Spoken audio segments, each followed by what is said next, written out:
Bonjour les humains! J'aime pas ce terme, mais je vais le dire ici, c'est une vidéo un peu spéciale. Oui, on entend ça de partout, et je déteste ça autant que vous, je rapproche le micro, j'espère que ça vous dérange pas. C'est la première fois que je fais ça, je vais faire un truc très particulier, je vais même faire un truc que je ne fais jamais, parce que je déteste ça, mais là je vais le faire ici. Je vais vous demander deux choses. Premièrement, c'est de regarder la vidéo jusqu'au bout, parce que... Ah putain, ça m'énerve de dire ça, j'aime pas les gens qui disent ça, putain. Je vais vous demander de regarder la vidéo vraiment jusqu'au bout, parce que c'est un truc important, que je veux essayer de transmettre ici dans cette vidéo. Et étant donné que j'ai pas une grande voix sur internet, parce que je partage, ça se voit pas beaucoup. Donc si en plus vous vous barrez avant, donc vraiment... regardez tout, regardez jusqu'à la fin. Je pourrais même vous faire croire que j'ai mis une surprise au milieu pour vous soyez obligé de regarder alors qu'il n'y en a pas, ou peut-être que si, mais comme ça au moins vous êtes obligé de regarder jusqu'à la fin. Regardez cette vidéo jusqu'au bout et partagez-la. Je n'aime pas non plus demander le partage, mais là faites-le, parce que je l'ai dit, j'ai pas une grosse voix sur internet, donc je vais pas être le seul et j'espère à relayer ce genre d'informations. Donc si vous pouvez au maximum, autant que vous pouvez, relayer ce truc, par exemple sur les réseaux, montrer juste à d'autres gens. L'histoire c'est juste qu'on puisse relayer l'information et le faire savoir, et faire en sorte que on passe pas à côté, parce que j'ai l'impression qu'on passe un peu trop à côté. Donc maintenant les faits et réalisons un peu ce qui se passe. On est dans la merde. Pourquoi j'ai mis en titre de vidéo c'est la merde, on est dans la merde, parce que c'est en train de se passer aujourd'hui en France. Je rappelle un petit peu le contexte pour ceux qui n'ont pas suivi. Il y a quelques mois, j'ai pas la date, je suis désolé, je fais ça un peu sans préparation, une réforme a été proposée par le gouvernement français sur les retraites, pardon. Une réforme sur les retraites visant à changer un petit peu le fonctionnement des retraites. Cette réforme, qu'est-ce qu'elle va changer? Elle va changer déjà le calcul des retraites, c'est-à-dire qu'actuellement, les retraites sont calculées à partir, il me semble, des 6 meilleurs mois de salaire que tu as fait sur toute ta carrière, sur tout ce que tu as travaillé.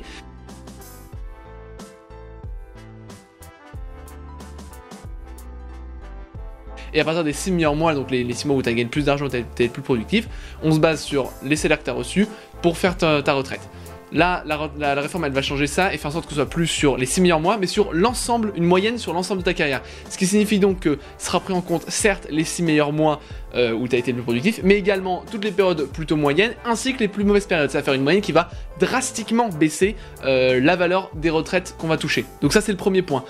Deuxième point très important, et je pense le plus important, c'est un changement du fonctionnement des retraites. C'est-à-dire que là, aujourd'hui, la retraite, tu gagnes de l'argent directement, c'est-à-dire qu'on te verse directement de l'argent. Ils veulent le changer par un système par points. Comment il fonctionne? Au lieu de recevoir de l'argent, on va recevoir des points. Chaque point aura une valeur spécifique, enfin les points auront une telle valeur, tel point, enfin, le point il vaudra telle valeur, et du coup tel nombre de points ça va te rapporter telle somme d'argent. C'est un changement comme ça. Ils nous rassurent en disant que ça va rien changer sur les valeurs des salaires. À partir de ce moment-là, je me demande du coup pourquoi changer de système si ça change pas les valeurs. Et le véritable problème, c'est que en fait, ce point, il n'a aucune valeur.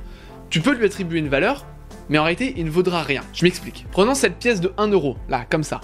Cette pièce d'1 euro, elle vaut 1 euro. C'est un fait, personne ne peut le changer, elle vaudra toujours 1 euro.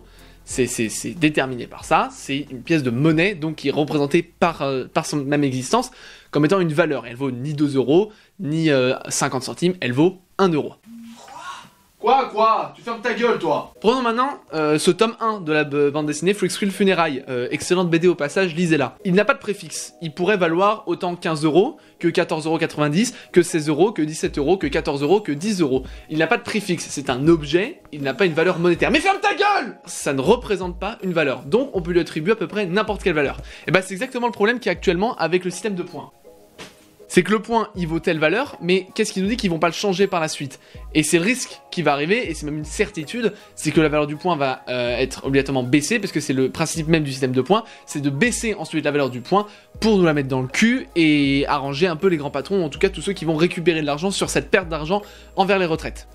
Oui, je réponds à des messages en même temps, je vous emmerde, pour commencer. Je suis salé là, je vais être vulgaire, j'espère que vous m'en voudrez pas, je m'en fous. Je vais être vulgaire. Évidemment, un autre souci aussi, là encore une fois, je suis pas vraiment sûr, je suis pas allé vérifier précisément les sources, mais il va y avoir aussi un repoussement de l'âge de la retraite, et en fait, le véritable problème, c'est pas tant que l'âge de retraite va être officiellement repoussé, c'est surtout le fait que, avec ce système qui va être mis en place, les personnes, même après avoir atteint la retraite, vont gagner tellement peu d'argent avec ce qui va se passer, qu'elles seront obligées de travailler, ce qui revient en fait à repousser, mais indirectement, l'âge de la retraite. Voilà très grossièrement, en fait, je suis pas rentré dans tous les détails, très grossièrement ce que va mettre en place la réforme. Une baisse directe des salaires, un système par points qui peut être encore baissé et nous faire perdre de l'argent, et du coup, conséquence de ça, un repoussement de l'âge de la retraite. Cette réforme, elle est refusée par énormément de personnes de la population, beaucoup de partis politiques qui la refusent, et vous l'avez forcément vu, depuis plusieurs mois, énormément de manifestations sont mises en place et se déroulent dans beaucoup de grandes villes pour manifester contre cette réforme. De toute façon, la contestation elle est simple, c'est l'annulation pure et simple de la réforme. On ne veut pas de cette réforme, il n'y a pas de négociation à avoir, c'est l'arrêt simple de cette réforme qui en fait ne nous apporte rien, ne va faire que nous perdre finalement de l'argent. Depuis ces quelques mois, le gouvernement fait la sourde oreille, fait la politique de l'autruche et refuse de voir, malgré qu'elle soit évidente, malgré qu'il voit concrètement les manifestations, le désaccord de la population envers cette réforme, il refuse de voir ouvertement et d'accepter ces contestations, et font comme si de rien n'était finalement. Donc pour l'instant, on était sur quelque chose de chiant. C'est-à-dire qu'on était sur un gouvernement qui fait on vous la met dans le cul, c'est rigolo. Oh bah dis donc, alors, petit fifou, je ne me laisserai pas faire. Oh, tu vas manifester mon loulou? Tu ne crois pas si bien dire. Allez, viens un peu me chercher. Ça ressemblait à un jeu, on était sur quelque chose qui ressemblait vachement à un jeu. Là, le jeu, il s'est arrêté. C'est bizarre de dire un jeu, parce qu'on n'est pas en train de jouer, on est en train de parler d'abrutis qui essaient de nous la mettre dans le cul. Il y a quelques jours, il y a une semaine ou deux, je sais plus exactement, le gouvernement a décidé de faire usage du 49.3 pour faire passer la réforme des retraites en force. Je redétaille encore une fois, qu'est-ce que le 49.3 ? C'est un article de la loi qui permet de faire passer en force une réforme ou une nouvelle loi. C'est-à-dire qu'il n'y aura pas de discussion, de débat, elle va passer en force. En force ! Ça veut dire que depuis plusieurs mois, la population se révolte, exprime son désaccord envers une réforme qui veut être mise en place, qui n'est qu'à leur désavantage en fait, exprime leur désaccord.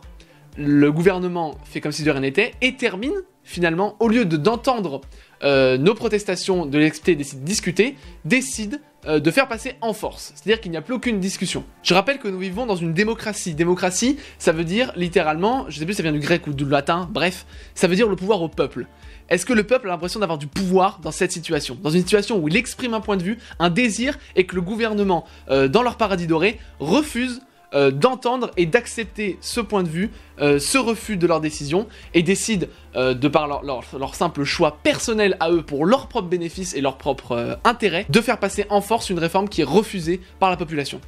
Ça n'a rien d'une démocratie, c'est un fait, ça n'a absolument rien d'une démocratie, c'est une situation où le pouvoir est détenu par une poignée d'élus qui n'agissent qu'à leur propre profit. Je vais faire un aparté sur la police, d'ailleurs, parce que ça concerne un petit peu le fait, vous l'avez forcément vu passer également dans les beaucoup de manifestations qu'il y a eu, à la fois sur les réformes des retraites, c'est pour ça que c'est une parenthèse, sur les réformes des retraites, mais également sur plein d'autres manifestations, manifestations du 8 mars féministes, je me demande s'il n'y en a pas eu aussi pour des marches pour le climat ou des trucs comme ça. La police, vous l'avez forcément vu énormément tourner sur les réseaux sociaux, on fait relayer beaucoup de cas, de vidéos d'agressions, de frappes extrêmement violentes et armées de la police envers de la population. Alors, je fais un aparté pour parler de ça. Oui, la police n'est pas toute comme ça, et heureusement, et je l'espère, tous les policiers ne sont pas comme ça, c'est évident, sinon on serait quand même dans une belle merde. Mais les vidéos qu'on peut voir sur internet, les témoignages qu'on peut entendre, c'est une preuve qu'il existe des policiers qui sont comme ça, même si il y a uniquement qu'eux qui sont relayés, et c'est normal, parce que les policiers qui font bien leur travail, voilà, on va pas crier sur tous les toits, bravo, vous faites bien votre travail. On pourrait. C'est bien, crions sur les toits que les gens font bien leur travail quand ils le font bien. Pas comme les politiques! Donc les vidéos et les témoignages d'agressions policières qui sont relayés, c'est des faits qui existent, qui sont avérés et qui sont répugnants en fait, pour ainsi dire. Voilà, je fais une parenthèse pour relayer encore une fois ce genre de situation qui existe. On a eu très nombreux cas d'agression de CRS, de policiers sur des manifestants pour aucune raison. Des policiers qui d'ailleurs, je pense, reçoivent des ordres qui ne sont pas nécessaires dans les manifestations. Ça m'est personnellement déjà arrivé plusieurs fois. L'usage notamment de lacrymogène. Lacrymogène qui est un gaz qui est utilisé normalement pour disperser les foules ou en tout cas contenir une manifestation qui déborde. L'usage de lacrymogène dans des situations qui ne le nécessitent pas. Dans toutes les manifestations, il y a toujours des casseurs et des abrutis qui viennent foutre un peu la merde. Mais les lacrymogènes, c'est vraiment quelque chose de nocif déjà et qui doit être utilisé en dernier recours en cas de vrai danger. Et ils sont utilisés quasiment à chaque manifestation, j'ai l'impression, dans des cas absolument pas nécessaires, des cas où il n'y a ni usage de violence très important, ni mouvement de foule dangereux, ni quoi que ce soit. Des lacrymogènes sont utilisés pour disperser les foules, disperser des manifestations qui sont légales, qui sont autorisées, qui sont prévues, qui sont encadrées, et on cherche à disperser ces foules pour détruire les manifestations et empêcher l'expression du peuple. Encore une fois, on est sur limite une censure. On nous empêche de nous exprimer par ce biais-là. C'est le premier fait. Les lacrymogènes, en plus, donc c'est un gaz qui se répand beaucoup et qui pique les yeux énormément, qui pique la gorge, qui fait tousser. Donc en plus d'être pas une partie de plaisir du tout, vraiment, pour en avoir fait l'expérience, c'est pas kiffant. Je ne prends aucun plaisir à faire ça, vraiment, ça n'a aucun intérêt. C'est dangereux parce que dans les manifestations, il peut y avoir des personnes âgées, il peut y avoir des personnes à problèmes respiratoires, il peut également, même si à mon avis c'est plus rare, il peut y avoir des enfants dans des manifestations qui sont emmenés par leurs parents, ça peut arriver. Fort heureusement, j'en croise très peu et j'ai l'impression que c'est quand même assez rare, mais ça peut arriver. Donc pour ces trois types de personnes, des gaz comme le lacrymogène, c'est extrêmement dangereux, extrêmement nocif, et c'est utilisé énormément à tort et à travers dans des situations qui ne le nécessitent pas. Donc c'est du danger pas nécessaire qui est directement sur la population. On ajoute à ça du coup les violences policières dont je parlais, beaucoup de cas où sans mouvement de foule, je vais faire un aparté sur deux cas qui sont arrivés. Le premier, ça remonte à quelques mois à Lyon, un gars qui sort dans la rue pour aller quelque part. Il ne participe pas, il croise une manifestation anti-réforme des retraites. Le contexte, c'est qu'il ne participe pas à la manifestation. Il n'a aucun propos, ni violent, ni quoi que ça, aucun propos, aucun geste violent, aucun geste déplacé, rien qui pourrait inciter à une telle situation. Et il va se faire attraper par des CRS, traîner par terre, ruer de coups. Donc une personne qui n'a rien fait, qui n'a rien demandé, qui n'a pas agi, se fait fracturer la mâchoire et casser plusieurs dents par des CRS, et insulter. Parce que la violence est à la fois physique et verbale.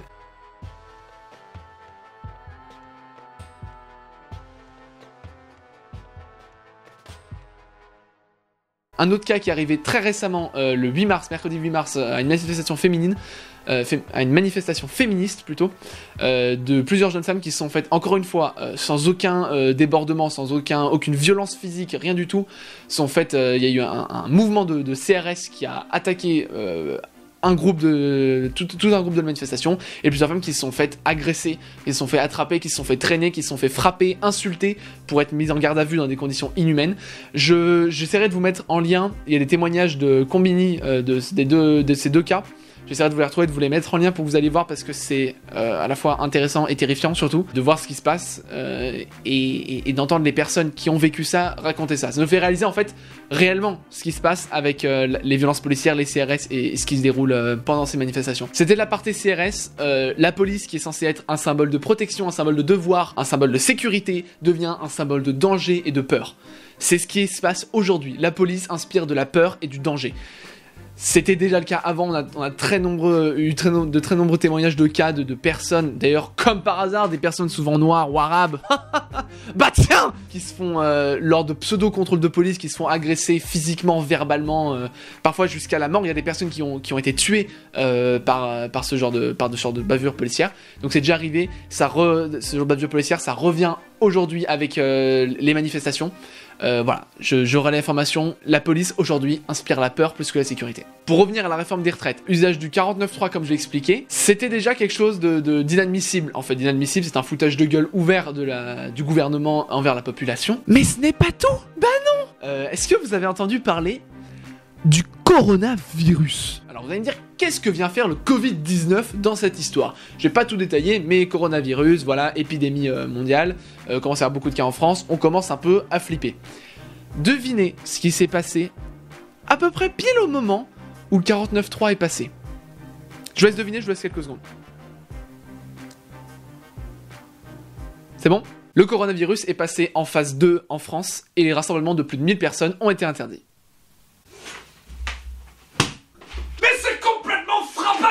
Donc, pour essayer d'éclaircir un petit peu la situation, le gouvernement a volontairement attendu le passage en phase 2 du danger de coronavirus, durant lesquels les rassemblements de plus de 1000 personnes, et donc les manifestations, qui n'ont pour l'instant pas encore interdites, mais ça ne saurait tarder, soient interdites. Et vous savez ce qui est encore plus rigolo, c'est que j'ai tourné cette vidéo mercredi matin, ce qui signifie que ne sont pas encore tombées les informations suivantes, c'est-à-dire la mise en quarantaine de tous les établissements publics ou relativement publics, et l'interdiction des rassemblements de plus de 100 personnes. Par conséquent, toutes les manifestations ont été interdites de façon officielle et vraiment définitive ce coup-ci. De manière à ce que... Mais non! On passe le 49.3 et vous ne pouvez plus manifester, mais... C'est quand même pas de chance! Bande d'enculés! J'ai dit que j'allais être vulgaire. J'ai dit que j'allais être vulgaire, je l'ai prévenu. Vous assumez. Voilà où on en est. On en est à une réforme refusée par la population, avec des protestations totalement ignorées de la part du gouvernement, et un passage en force de la réforme, en même temps qu'une interdiction de manifestation et de rassemblement à cause d'un autre événement relativement pas cool en parallèle. On est un gouvernement qui rejette concrètement une démocratie pour son propre intérêt personnel et financier. Voilà la situation actuelle des choses. J'avais très envie de faire cette vidéo pour résumer un peu le truc pour des personnes qui seraient pas assez au courant et exprimer clairement mon point de vue là-dessus. Au passage, j'adore exprimer mon point de vue et surtout relayer l'info. J'ai pas du tout une grande influence et du coup ça se fera très peu voir, c'est pour ça que le partage est extrêmement important. Je ne demande jamais, faites-le, partagez cette vidéo et partagez tout ce que vous verrez en défense contre la réforme des retraites, parce que c'est ça qui va mettre des gens au courant et peut-être faire changer le truc.